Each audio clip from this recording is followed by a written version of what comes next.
ആത്മീയ ജീവിതം എന്ന് പറയുമ്പോൾ ഓരോരുത്തർ മനസ്സിലാക്കിയിരിക്കുന്നത് അത് തപസ്സായാലും ഭക്തിയാണെങ്കിലും ഏത് മാർഗമാണെങ്കിലും ഏതെങ്കിലും ഒരു ദിവസം ഞാനല്ലാത്ത മറ്റേതോ ഒരു അവസ്ഥയിലേക്ക് ഞാൻ പ്രവേശിക്കുമെന്നുള്ള ഒരു ധാരണയാണ് പലർക്കുള്ളത്.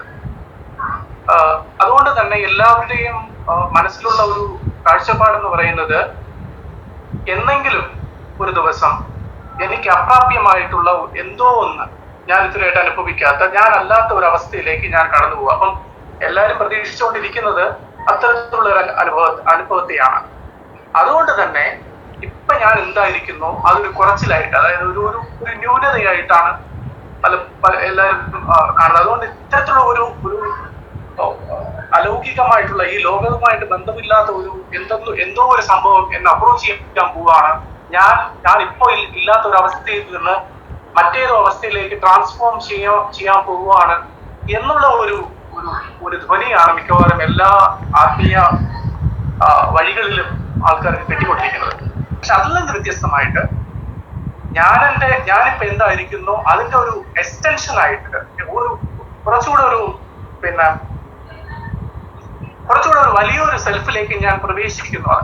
ആ സമയത്ത് ഞാനിപ്പോ എന്തായിരിക്കുന്നു അതിന്റെ ഒരു കണ്ടിന്യൂവേഷൻ, ഒരു എക്സ്പാൻഷൻ മാത്രമാണ് സംഭവിക്കുന്നത് എന്നുള്ള ഒരു തിരിച്ചറിവാണ് എനിക്ക് തോന്നുന്നു. അങ്ങനെയല്ലേ സത്യത്തിൽ സംഭവിക്കുന്നത്?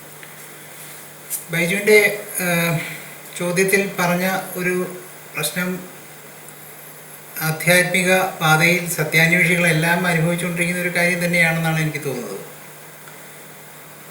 അതിന് ഒന്നാമത്തെ കാരണം എന്ന് പറയുന്നത് ബോധപ്രാപ്തി എന്ന് പറയുന്നത് തന്നെ അധികം നാളായിട്ടില്ല പ്രചാരത്തിലായിട്ട് എനിക്ക് തോന്നുന്നു. സാധന, മോക്ഷം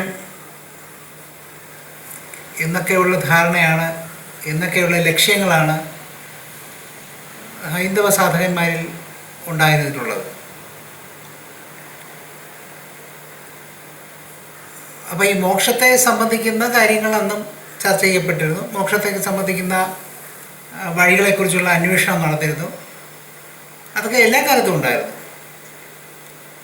കാരണം ഭാരതത്തിൽ മോക്ഷമായിരുന്നു ഏറ്റവും പ്രധാനപ്പെട്ട ലക്ഷ്യം.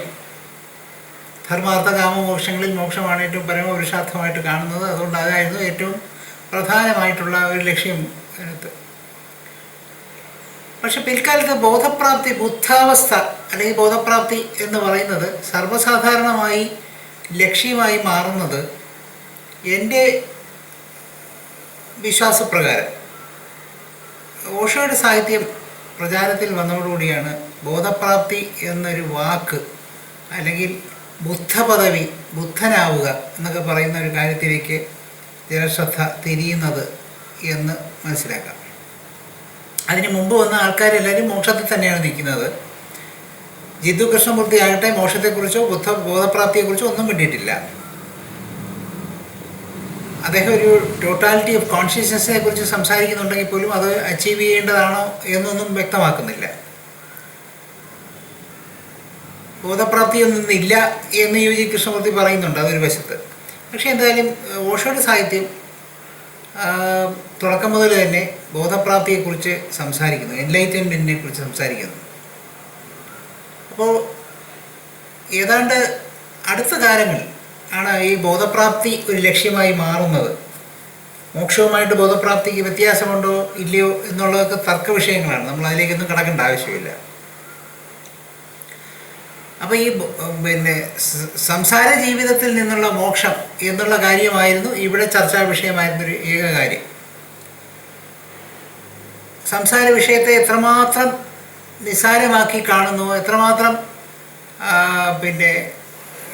ത്യാജ്യമായിട്ട് കാണുന്നുവോ, ഇതൊക്കെയായിരുന്നു ഇവിടുത്തെ ശീലം എന്നുള്ളത് നമ്മൾ മനസ്സിലാക്കണം. പിന്നീടുണ്ടായ സെന്നുമായിട്ടുള്ള പരിചയം, അതൊരു ഫാഷനായിട്ട് പടർന്നത്, ഇങ്ങനെയൊക്കെയുള്ള പല തരത്തിലുള്ള ഗുരുക്കന്മാരും അങ്ങോട്ടും ഇങ്ങോട്ടും യാത്ര ചെയ്തിട്ടുണ്ടെങ്കിൽ പോലും ഇത്തരത്തിലൊരു പ്രകടമായ വ്യത്യാസം വലിയ പഴക്കമുള്ളൊരു കാര്യമല്ല എന്നാണ് ഞാൻ സൂചിപ്പിച്ചു വന്നത്.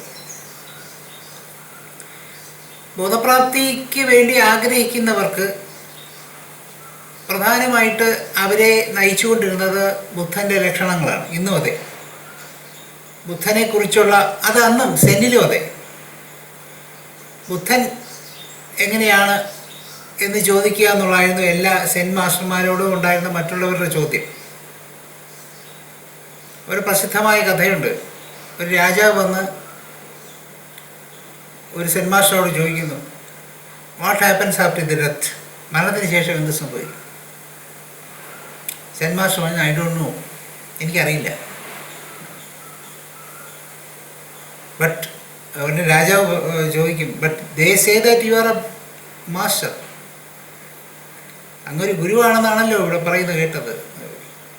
Yes, but I am not dead, ഞാൻ മരിച്ചിട്ടില്ല എന്ന് തമാശയായിട്ട് പറയുകയും ഇതൊരു പാഠമായിട്ട്, ഒരു ഐക്യു പോലെ ഒരു പാഠമായിട്ട് സെൻ ഫോളോവേഴ്സ് കീപ്പ് ചെയ്യുകയും ചെയ്യുന്നൊരു കഥയാണ്.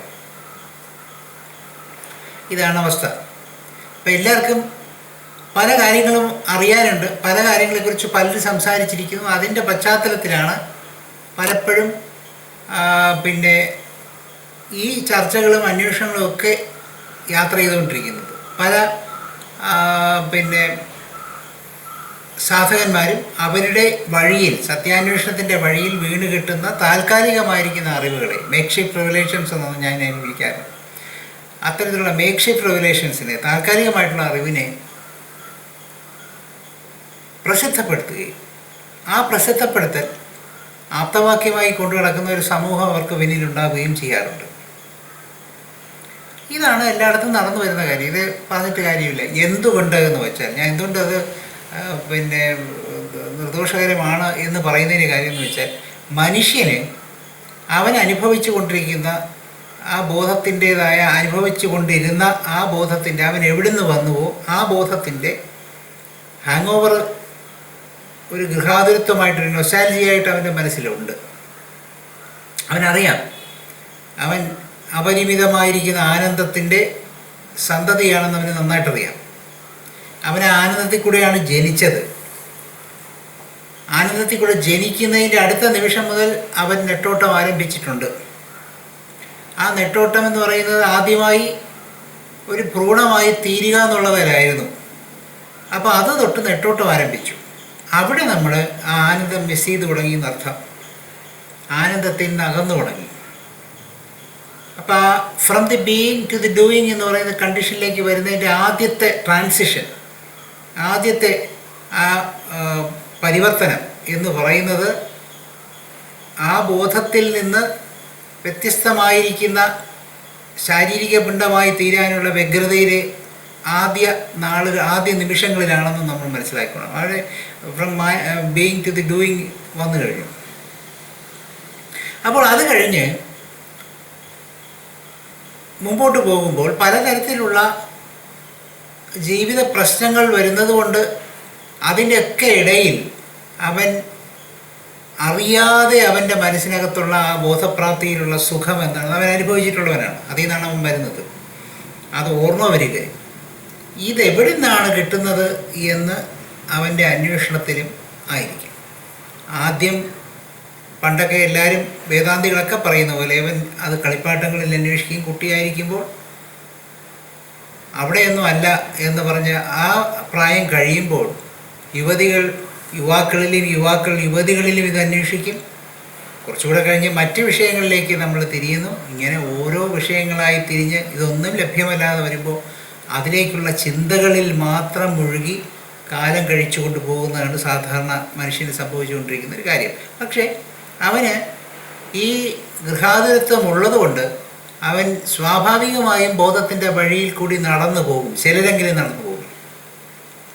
ഒരുപക്ഷെ വളരെ ചെറിയൊരു ശതമാനമായിരിക്കും, മനുഷ്യരാശിയുടെ വളരെ ചെറിയൊരു ശതമാനമായിരിക്കും ആ വഴിയിലേക്ക് തിരിയുന്നത്. ആ വഴിയിലേക്ക് തിരിയുന്നതിൽ അതിലും വളരെ ചെറിയൊരു ശതമാനമാണ് ആ വഴിയിൽ തുടർച്ചയായി യാത്ര ചെയ്യുന്നത്. അതിലും വലിയ ചെറിയൊരു ശതമാനം മാത്രമേ ഈ വഴിയിൽ കൂടി സഫലമായ യാത്ര പൂർത്തിയാക്കാറുമുള്ളൂ. ഇതാണ് അവസ്ഥ.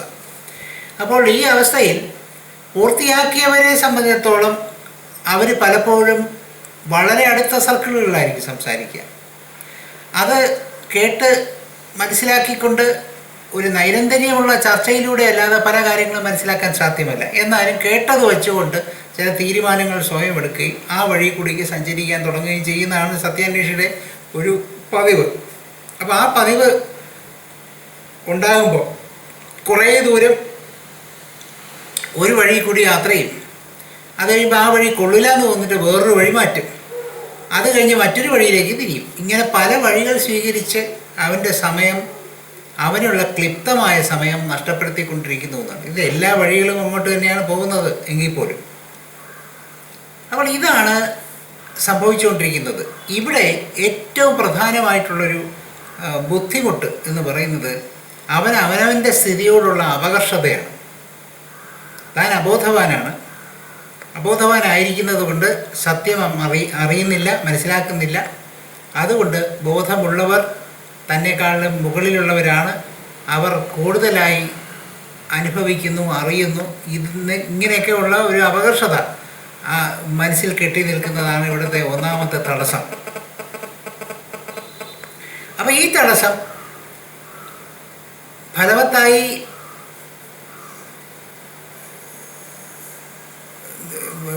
നിരോധിക്കാൻ, അല്ലെങ്കിൽ അതിനെ കടന്നു പോകാൻ, അതിക്രമിക്കാൻ എത്രമാത്രം സാധ്യമാകും ഒരു മനുഷ്യന് എന്നുള്ള കാര്യത്തിലാണ് യാത്രയുടെ സാഫല്യം നിൽക്കുന്നത്. പലപ്പോഴും അത് നടക്കാറില്ല. ഈ അപകർഷത ശക്തമായി വരികയുള്ളൂ. ഓരോ സാധനയുടെ ഘട്ടത്തിലും അതിനെന്തെങ്കിലുമൊക്കെ തെറ്റ് വരിക എന്നുള്ളൊരു തോന്നൽ വരിക, ഇത് ശരിയല്ല എന്ന് തോന്നുക, ഇതല്ല എൻ്റെ വഴി എന്ന് തോന്നുക, ഇങ്ങനെ വഴികൾ മാറ്റിക്കൊണ്ടിരിക്കുക, ഞാൻ നേരത്തെ സൂചിപ്പിച്ച പോലെ. അപ്പോൾ ഇതുകൊണ്ട് ഇതിനകത്ത് ഏറ്റവും പ്രധാനമായ സംഗതി എന്ന് പറയുന്നത് അപകർഷതയെക്കുറിച്ചാണ് ഞാൻ പറയണമെന്ന് വിചാരിക്കുന്നത്. അപകർഷത ഉണ്ടായിരിക്കുന്നിടത്തോളം കാലം മുന്നോട്ട് പോകാൻ സാധ്യമല്ല. എന്നാൽ ഏറ്റവും പ്രധാനമായി മനസ്സിലാക്കേണ്ട മറ്റൊരു കാര്യം, ശ്രദ്ധിക്കേണ്ട മറ്റൊരു കാര്യം, അപകർഷതയ്ക്ക് ഒരു പ്രസക്തിയുമില്ല എന്നുള്ളതാണ്. ബോധവാനായിരിക്കുന്നു എന്ന് അറിയുന്നു ഒരാൾ, അല്ലാത്തവരോ ബോധവാനായിരിക്കുന്നു എന്ന് അറിയുന്നില്ല. അത്രയേ ഉള്ളൂ വ്യത്യാസം. കൂടുതലായിട്ടൊന്നും തന്നെ കിട്ടത്തില്ല. ഇപ്പോൾ ബൈജു ചോദിച്ചതുപോലെ, ബൈജുവിൻ്റെ ചോദ്യത്തിൽ പലതരത്തിലുള്ള പലതരത്തിലുള്ള അനുഭവങ്ങളോ അല്ലെങ്കിൽ സിദ്ധികളോ ഒക്കെ വിചാരിക്കുന്നുണ്ടാവും പലരും. അതൊക്കെ സ്വപ്നം കണ്ടോന്നായിരിക്കും മിക്കവാറും യാത്ര ചെയ്യുന്നത്. കാരണം എന്തെന്ന് വെച്ചാൽ, നമുക്ക് വർത്തമാനകാലത്തിലുള്ള സാഹിത്യങ്ങളും അനുഭവങ്ങളും ഒക്കെ വായിച്ചു നോക്കുമ്പോൾ കുറേ അനുഭവങ്ങളോ അനുഭൂതികളോ സിദ്ധികളോ ഒക്കെ തന്നെയും പലർക്കും കിട്ടിയതായിട്ടുള്ള അവകാശങ്ങൾ രേഖപ്പെടുത്തിയിരിക്കുന്നത് കൊണ്ട് അവയൊക്കെയാണ് ബോധത്തിൻ്റെ ലക്ഷണമെന്ന് തെറ്റിദ്ധരിക്കാൻ ഉള്ള സാധ്യത വളരെ കൂടുതലാണ്. ആരും കുറ്റം പറഞ്ഞിട്ട് കാര്യമില്ല. സത്യസന്ധനായ ഒരു അന്വേഷിയെ സംബന്ധിച്ചിടത്തോളം അവന് വഴിതെറ്റിപ്പോവാൻ ഒരുപാട് സാധ്യതകളുണ്ട്. പക്ഷേ ഇതൊന്നും ഒരു വഴിതെറ്റലായിട്ട് ഞാൻ കാണുന്നില്ല എന്നാണ് എനിക്ക് വ്യക്തിപരമായിട്ട് പറയാനുള്ളത്. ഈ വഴിതെറ്റലിലൊക്കെ തന്നെയും കുടുങ്ങിയാൽ പോലും യഥാർത്ഥ സാധകൻ ബോധത്തിലേക്ക് തന്നെ പതുക്കെ എത്തിച്ചേരും. ബോധത്തിലേക്കുള്ള ഋജുവായ വഴിയിൽ, വളവില്ലാത്ത വഴിയിലേക്ക് അവൻ എത്തിപ്പെടും എന്നാണ് എനിക്ക് വ്യക്തിപരമായിട്ട് തോന്നിയിട്ടുള്ളതും പറയാനുള്ളതും. ഈ ജ്ഞാനത്തെ സംബന്ധിക്കുന്ന, അല്ലെങ്കിൽ ഈ പറഞ്ഞ അനുഭവത്തെ സംബന്ധിക്കുന്ന പല കാഴ്ചപ്പാടുകളുണ്ട്. അപ്പോൾ ഉണ്ടാകുന്ന അനുഭൂതികൾ അത് സമാധികളിലാണ് ശരി. യോഗസമാധി ഓക്കെ, അല്ലെങ്കിൽ നിർവികൽപ്പ സമാധി, സവികൽപ്പ സമാധി, ഇങ്ങനെ എല്ലാത്തിനും പേരിട്ട് വിളിച്ചിട്ടുണ്ട്. അടുത്ത ദിവസങ്ങളിൽ നിർബീജ സമാധിയെക്കുറിച്ചൊരു ദേഹം പറഞ്ഞു കേട്ടു. അപ്പോൾ ഇതൊക്കെ ഇങ്ങനെ വാക്കുകൾ കേൾക്കുകയും ഇതൊക്കെ എന്താണെന്നറിയുകയും ഇത് അറ്റൈൻ ചെയ്യുന്നതാണ് ഏറ്റവും വലുത് എന്ന് പറഞ്ഞുകൊണ്ട് പോവുകയും ചെയ്തു. അവനവനിലേക്ക് തിരിച്ചു വരിക എന്നുള്ളതാണ് ഏറ്റവും പ്രധാനപ്പെട്ട സംഗതി. അല്ലാതെ you need not become a Buddha, you are already a Buddha. Once you return to yourself in totality, you become aware that you are a Buddha. In order to become a Buddha, വളരെ ബുദ്ധിമുട്ടുള്ള കാര്യമാണ് ബുദ്ധനായിത്തീരുക. കാരണം ആയിത്തീരാൻ സാധ്യമല്ല. ബുദ്ധനാണ് എന്ന് മനസ്സിലാക്കുക എന്നുള്ളത്. ഒരു വിഗ്രഹം ഉണ്ടാക്കുന്നതിന് ഒരു പാറയിലുള്ള അനാവശ്യമായിരിക്കുന്ന കാര്യങ്ങളെ പൊട്ടിച്ച് കളയുകയാണ്. അവയെ ചെത്തി ഇല്ലാതാക്കി കളയണം, അല്ലാതെ വിഗ്രഹം ഉണ്ടാക്കിക്കൊണ്ട് വരികയല്ല. അതുപോലെ ഒരുവനിൽ ബുദ്ധൻ അടങ്ങിയിരിക്കുന്നു.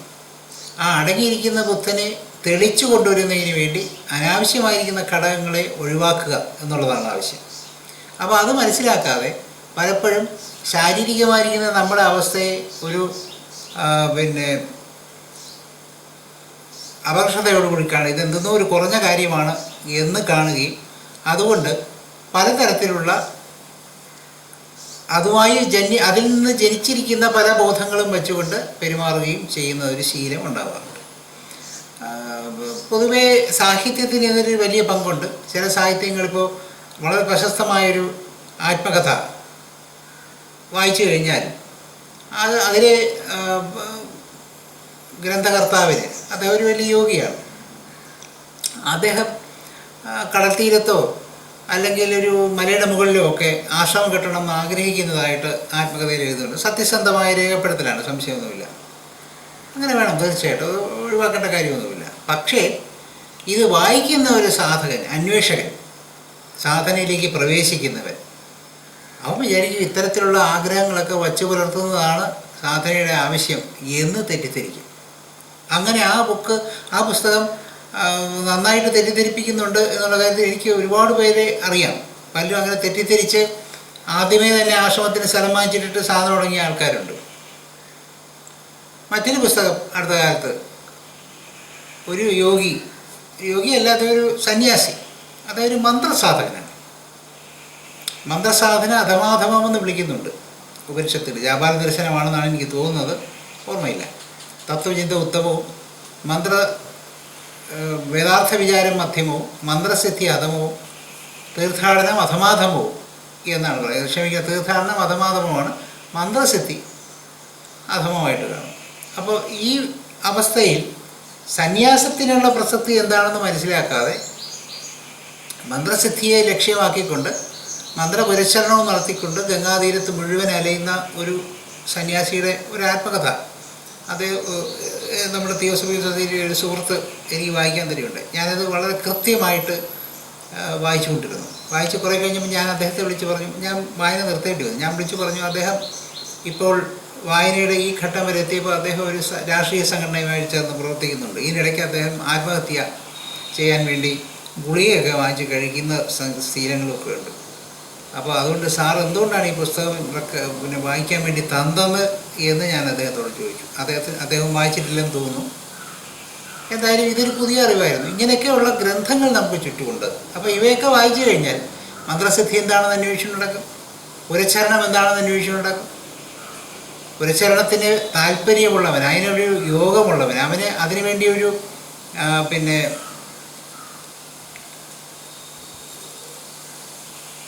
വിധിയുള്ളവൻ, വിധിയെന്ന് ഞാൻ പറയുമ്പോഴത്തേക്കും ആരെങ്കിലും വിധിച്ചു എന്നുള്ള അർത്ഥത്തിലല്ല, അവൻ തന്നെ ഉണ്ടാക്കിയിരിക്കുന്ന വിധിയുള്ളവൻ എന്നുള്ള അർത്ഥം. അതുള്ളവനല്ലാതെ അതിന് സമയം കളയുക അല്ലാതെ വേറെ പ്രയോജനമൊന്നും ഉണ്ടാവില്ല. അപ്പോൾ വെറുതെ മന്ത്രസിദ്ധി എന്ന് പറഞ്ഞുകൊണ്ട് പുരസ്ചരണം നടത്തിക്കൊണ്ടത് ചിലപ്പോൾ അതിനകത്ത് സഫലമാകണമെന്നില്ല. അവൻ്റെ രതി അതിലായിരിക്കില്ല. കുറേ നാൾ ജീവിതത്തിൻ്റെ സമയം അതിന് പോയെന്നിരിക്കും. അപ്പോൾ ഇങ്ങനെയൊക്കെയുള്ളവർ ഇതുപോലുള്ള സന്യാസിമാർ, ഒരു സന്യാസം എന്ന് പറയുന്നതിന് ക്ഷേത്രവുമായിട്ടോ മൂർത്തികളുമായിട്ടോ ആരാധനകളായിട്ടോ ദേവതകളുമായിട്ടോ ബന്ധമില്ലെന്നാണ് സന്യാസോപനിഷത്തും ആശ്രമോപനിഷത്തും ഒക്കെ ഔപനിഷദികമായി പറഞ്ഞു വെച്ചിട്ടുള്ളത്.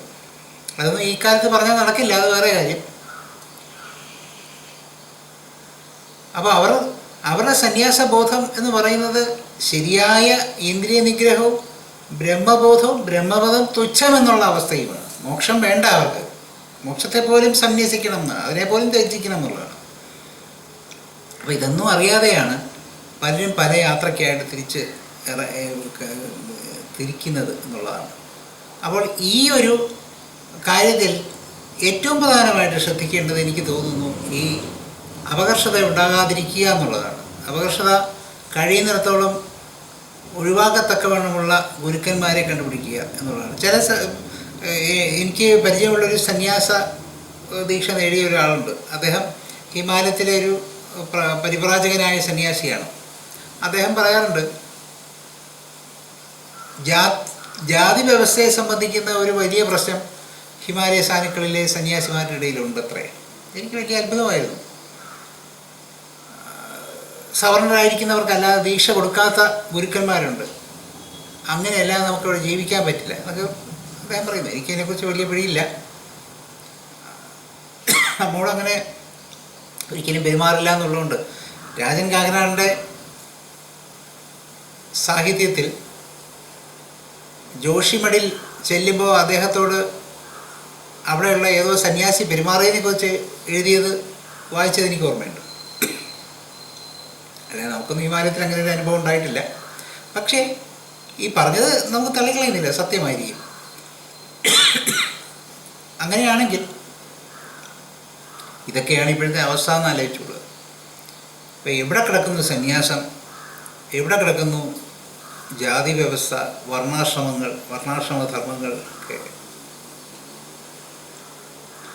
അപ്പോൾ ഈ ഒരു അവസ്ഥയിൽ സംസാര ജീവിതത്തിനെ ഏറ്റവും മനോഹരമായിട്ടും മഹത്തായിട്ടും കാണണം എന്നുള്ളതാണ് എനിക്ക് പറയാനുള്ളത്. സംസാര ജീവിതത്തിലെ ആണ് ഏറ്റവും പ്രധാനപ്പെട്ട പരീക്ഷകൾ നമ്മൾ നടത്തിക്കൊണ്ടിരിക്കുന്നത്. ആ സംസാര ജീവിതത്തിൽ കൂടി സാധാരണ മനുഷ്യരെ പോലെ കടന്നുപോയിക്കൊണ്ട് ആധ്യാത്മിക സാധനങ്ങളുണ്ടെങ്കിൽ അനുഭവിക്കാനും അനുസരിക്കാനും, അതുപോലെ തന്നെ ജ്ഞാനമാർഗത്തിൽ അന്വേഷണങ്ങൾ നടത്താനും, നിഷ്കാമമായിട്ട് കർമ്മം ചെയ്തുകൊണ്ടിട്ട് കർമ്മയോഗിയായിരിക്കാനും എല്ലാത്തിനും ഒരേ അവസരത്തിൽ സാധ്യമാകും എന്നുള്ള ഒരു വിശേഷം കൂടി അതിനകത്തുണ്ട്. അപ്പം അതാണ് എനിക്ക് പ്രധാനമായിട്ട് ഈ വിഷയത്തിൽ പറയാനുള്ളത്. പല യോഗ സാധകന്മാരുടെയും, അവർ സ്വയം യോഗികൾ എന്നാണ് വിളിക്കുന്നത്, ആ യോഗ സാധകന്മാരുടെയും അനുഭവഗ്രന്ഥങ്ങൾ, അനുഭവക്കുറിപ്പുകളിൽ പല മാസ്മരികമായ ലോകങ്ങളെക്കുറിച്ച്, പല ദർശനങ്ങളെക്കുറിച്ച് ഒക്കെ എഴുതി വയ്ക്കാറുണ്ട്. ഇതൊന്നുമല്ല വാസ്തവത്തിൽ മനുഷ്യനെ സാധനയിലേക്ക് നയിക്കേണ്ടത് എന്നാണ് എൻ്റെ വിശ്വാസം. ബൈ ക്രിയേറ്റിംഗ് എൻ ഒരു വിസ്മയം ക്രിയേറ്റ് ചെയ്തുകൊണ്ട് ആൾക്കാരെ നമുക്ക് ഹിപ്നോട്ടിസ് ചെയ്യാൻ സാധ്യമല്ല. ഹിപ്നോട്ടിസ് ചെയ്തരുത്. ഹിപ്നോട്ടിസ് സാധ്യമുണ്ട്. വേഷഭൂഷാദികൾ കൊണ്ട്, താടിയും മുടിയും വേഷമൊക്കെ ധരിച്ചുകൊണ്ട് ആധ്യാത്മികം സംസാരിച്ചു കൊണ്ടിരുന്നാൽ പാതി ജോലി ആട ചെയ്യും. ആൾ പാതി ചെയ്താൽ മതി, ആടയാണ് ബാക്കി ചെയ്യുന്നത്. അപ്പോൾ അതൊരു ഹിപ്നോട്ടിസം ആണ്. അതിനകത്തൊരു ഹിപ്നോസിസ് ഉണ്ട്. കാരണം അത് കേൾക്കുന്നവർക്കും കാണുന്നവർക്കും അത്തരം സംഭാഷണങ്ങളിൽ പങ്കെടുക്കുന്നവർക്കും പാതി ഹിപ്നോട്ടിക്കായിട്ടുള്ള എഫക്റ്റ് ഈ വേഷഭൂഷാദികളും അന്തരീക്ഷവും ഉണ്ടാക്കി കൊടുക്കും.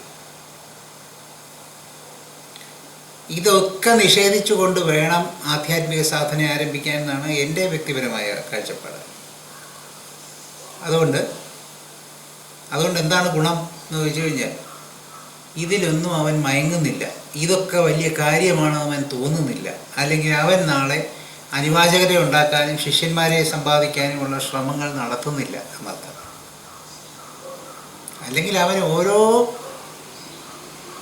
കാപട്യങ്ങൾ കാണിച്ച് ആ കാപട്യങ്ങളിൽ രക്ഷപ്പെടുന്നതിനായിട്ട് അടുത്ത കാപട്യം കാണിച്ച് അങ്ങനെ വലിയൊരു കൊള്ളക്കാരനായിട്ട് മാറും. സമൂഹത്തിന് ഒന്നും ചെയ്യാൻ പറ്റാത്ത കൊള്ളക്കാരനായിട്ട് മാറും.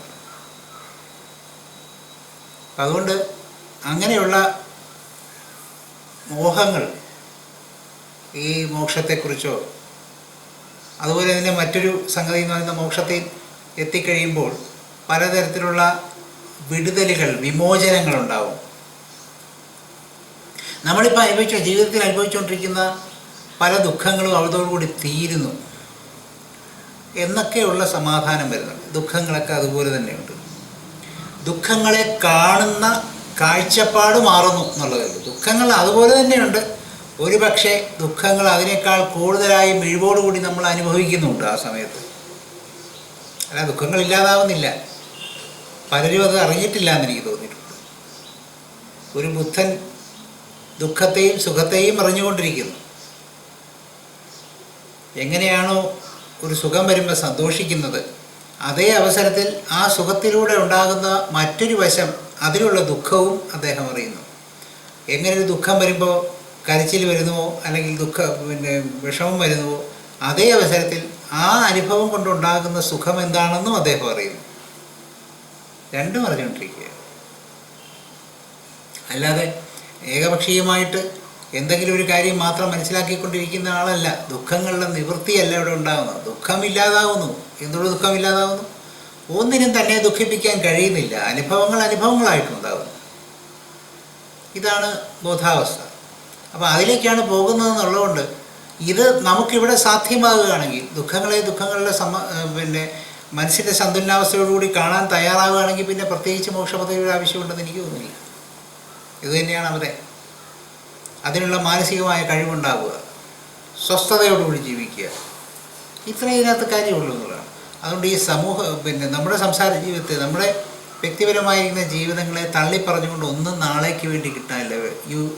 ഇന്ന് എന്ന് പറയുന്നത്, ടുഡേ എന്ന് പറയുന്നത് നഷ്ടപ്പെടുത്തിക്കൊണ്ട് നാളെ ഉണ്ടാക്കുന്നതിന് വേണ്ടി ശ്രമിക്കാതിരിക്കുക എന്നുള്ളതാണ്. ഇത് ഉണ്ടായിരിക്കട്ടെ, ഇതിനെ ക്വാളിഫൈ ചെയ്യുക, ഇതിൻ്റെ പൂർണ്ണമായ അനുഭവം ഉണ്ടാകുന്നതിന് വേണ്ടി എന്തൊക്കെ നമുക്ക് ആവശ്യമുണ്ടോ അതൊക്കെ നമ്മൾ നേടിയെടുക്കുക. തീർച്ചയായിട്ടും അനുഭവിക്കാൻ വേണ്ടിയാണല്ലോ ഈ ഭൂമിയിലേക്ക് വന്നിരിക്കുന്നത്.